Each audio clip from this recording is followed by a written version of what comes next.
BJP तो BJP, इस बार ममता का पूरा चुनाव प्रचार हिंदुत्व के हवाले रहा। ये माना जा रहा है कि नंदीग्राम और बंगाल का चुनावी परिणाम आने वाले दिनों में राजनीति की दिशा बदलने वाला सिद्ध हो सकता है।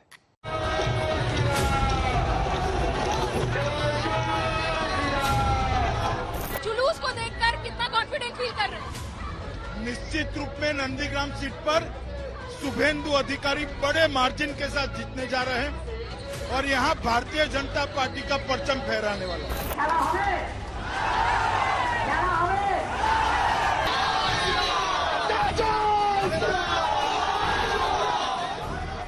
जय श्री राम का जय श्री राम से ऐसा मुकाबला शायद पहले कभी नहीं देखा गया।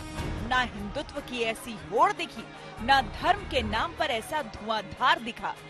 ममता बनर्जी ने तो हिंदुत्व की माया में अपनी राजनीति की जैसे काया ही बदल दी। वंदिताग्नि जुगे देवी सर्व सौभाग्यदायिनी चंड मुंड बोधे देवी चंड मंड बोधे देवी दुर्गा बीज विनाशिनी। बंगाल का ये चुनाव इस चंडी पाठ के लिए याद रखा जाएगा। तो याद रखने की दूसरी वजह होगा खुद नंदीग्राम, जहां बंगाल चुनावी लीग का एक तरह से फाइनल ही खेला जा रहा है।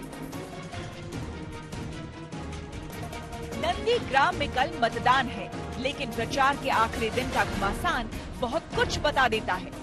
विधानसभा की एक सीट पर एक ही दिन देश के गृह मंत्री भी प्रचार कर रहे थे और एक राज्य की मुख्यमंत्री भी। मगर पूरे बंगाल में परिवर्तन करने का एक सरल रास्ता है, नंदीग्राम में ममता दीदी को हरा दो। नंदीग्राम में ममता दीदी को हराने से पूरे बंगाल में परिवर्तन अपने आप हो जाएगा।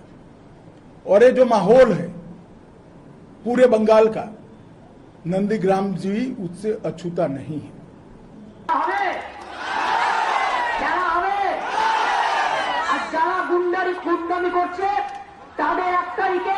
ভোট দিয়ে এমন করে কবর দেবেন রাজনৈতিকভাবে, যাতে বিজেপিকে কবর দিন, রাজনৈতিকভাবে কবর দিন, রাজনৈতিকভাবে কবর দিন, আর বিজেপিকে নন্দীগ্রাম থেকে বাংলা পর্যন্ত বন্ধ করে দিন। नंदीग्राम में बीजेपी टीएमसी दोनों को एड़ी चोटी का जोर लगाना पड़ा। ममता बनर्जी बाकी 29 सीटों को छोड़ नंदीग्राम में अटक गई। एक सीट पर किसी सीएम को 3-3 दिन प्रचार में खर्च करना पड़ गया। साफ था टीएमसी खेमे में कितनी खलबली थी। तो बीजेपी की तरफ से एक साथ 3-3 महारथी मोर्चे पर उतरे दिख रहे थे। जनता पार्टी का संगठन 2016 के बाद हमने यहाँ बहुत मजबूत किया है और मोदी जी की पूरे देश भर में जो लोकप्रियता है वो बंगाल में भी है और वो लोकप्रियता का भी हमें बहुत बड़ा फायदा हो रहा है। More than 200.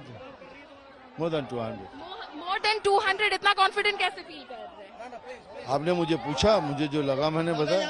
Out of politics, out of caste, out of creeds, जमीन से जुड़ा हुआ हूँ। 20 साल का संपर्क है, इसलिए इस बार मेरा सबका आशीर्वाद मिल जाएगा। नंदीग्राम का संग्राम अब जनता के हवाले है। प्रचार का शोर खत्म हो चुका है, खामोशी फिर से लौट आई है। कल वोटिंग है।